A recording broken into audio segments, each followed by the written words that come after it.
Right, I believe it. There we go. Welcome back to Good Morning Maine. We're here with Jennifer Munson and Dan McGovern. They're from the Coal Land Transportation Museum, and they're here to talk about their Interviewing a Vet program that they're trying to revamp. Did I get that right? Interviewing a Vet? What's your term for it? It's called our Veteran Interview Program. Yep. It's when we have kids, school groups, middle school and high school, they come in and they interview a veteran. Each kid, usually there's 2 or 3 kids per vet, and they get to talk about their time while they were enlisted, their time, different wars that they've fought in, different things they've done during their service. And it's a really great time for the kids to learn a lot of life lessons from these vets. I remember when it all began years ago, it was, it's one thing to learn about things in a history book, but to actually talk to fellas like this who served in the military, it's another thing. And in the case of some of our veterans, they're getting older, so we've got to get these stories before it's too late. You know, we've got quite a few Korean War vets still that are pretty active, but we don't have any World War II anymore. Most of our veterans are Vietnam veterans, and they still have great stories. And one of the biggest things I mention in my presentation when I give the kids is to pay attention the whole 45 minutes, that they're living, breathing pieces of real history, and that they can have a lot of things to teach these kids.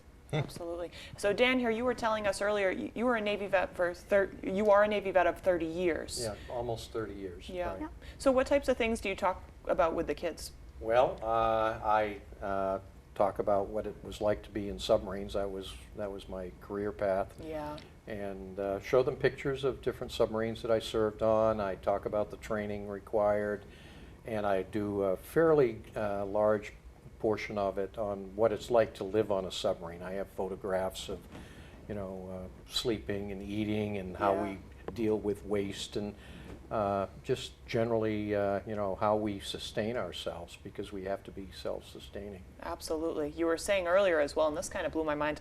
I mean, you'd live on subs for up to 3 months at a time, right? Sometimes it depends on the kind of deployment you're on. Yeah. It's got to be rewarding for you to be talking to this younger generation about these things. It is, yeah. It's a lot of these young people have never really been exposed to anyone, or if they have never taken the time to sit down and talk with them about what their experiences were. Yeah. Right. And for me, it brings back a period in my life that was pretty important to me too, and I have a chance to share that with the children.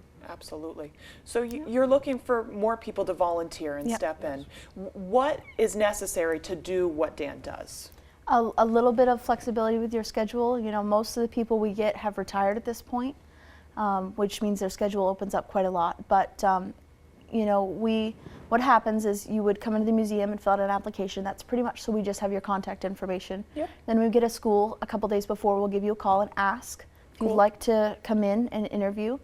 And if you say yes, you come in. If you say no, if you say no every single time but twice, that's still 2 more seats that are filled for us. Good point. So you don't have to have a perfectly open schedule. If you're available 1 day a week, that helps us. Our biggest month is May, this month. A little bit at the end of April, a little bit at the beginning of June, and sometimes it's September and October. Right. But the rest of the months, we don't have the interview program. It's just while school's open and while we're open. But it's a really meaningful program, and anyone interested in doing it just needs to reach out to the museum. Yep. We're open 9 to 5, 7 days a week. Stop in. We'll give you an application. Gotcha. Yep. And you're busy with schools right now, sorry. Yeah. Okay. Yeah. A school almost every day is coming in to Yes. tour the place, right? Yep. Yeah. And these kids are so excited to sit down with their vets and talk with them and I remember see the when I museum. did in elementary school, and Yep. it's very memorable to me. Yep. Yep. And a lot of our vets, especially vets who have lost their significant other, Yeah. really see this as therapeutic for them. It's a chance for them to socialize and see other vets, see kids, and it really brightens their day a lot of times. I've known some vets who didn't even talk about their experiences to their own family, but once they got into that setting, it just opened things up to them. Yeah. And like Wow. you said, it's kind of therapeutic to talk about these things. It really is. Absolutely. Yeah. So it's a really symbiotic relationship. Everybody benefits. Yeah.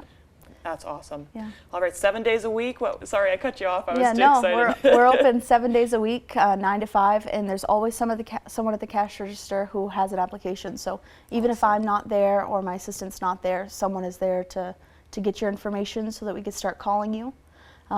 New veterans usually will shadow another veteran 2 or 3 times just to get a feel for what kind of questions they ask and what kind of things they talk about. Each vet takes a different approach.